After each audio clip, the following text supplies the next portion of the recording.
राजस्थान के मांडल नगर में एक अत्यंत सुंदर राजकुमारी रहती थी। राजमहल में वैभव, ऐश्वर्य और शक्ति की कोई कमी नहीं थी। राजकुमारी को अपनी सुंदरता और राजसी ठाट-बाट पर बहुत गर्व था। वह सोचती थी कि उसके लिए संसार में कुछ भी असंभव नहीं। एक दिन नगर में एक संत आए। उनका चेहरा तेजस्वी था, आंखों में गहरी शांति और होठों पर भक्ति का रस। लोग दूर दूर से उनकी वाणी सुनने आते और भक्ति में डूब जाते। राजकुमारी ने सुना तो मन में विचार आया, मैं राजकुमारी हूँ, मेरे आगे तो बड़े बड़े झुकते हैं, क्यों न मैं भी इस संत को आजमा लूं।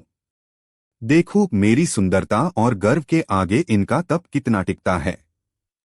राजकुमारी ने संत के पास जाकर कहा, हे संत, अगर आपकी भक्ति इतनी महान है तो आप मुझे अपने ज्ञान से बांधकर दिखाइए।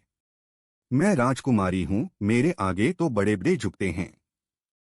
संत मुस्कराए और बोले, पुत्री, भक्ति अहंकार से नहीं मिलती।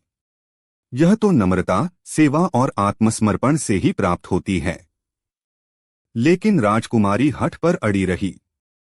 वह बार बार अपनी शान और सुंदरता का बखान करती रही। अंततः संत ने गंभीर स्वर में कहा, जिस दिन तू अपना अहंकार त्याग देगी, उसी दिन सच्ची भक्ति का अनुभव पाएगी। जब तक अहंकार साथ है, तब तक भगवान का प्रेम तुझसे दूर है।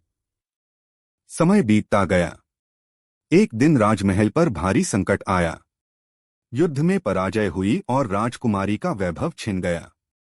सब छूट जाने पर वह उसी संत की शरण में गई। आंसुओं से भीगी आंखों से बोली, गुरुदेव, आज मैं सब कुछ हार चुकी हूं। मेरा गर्व भी टूट चुका है। अब मुझे केवल भक्ति चाहिए। संत ने मुस्कराकर कहा, यही तो भक्ति का मार्ग है पुत्री।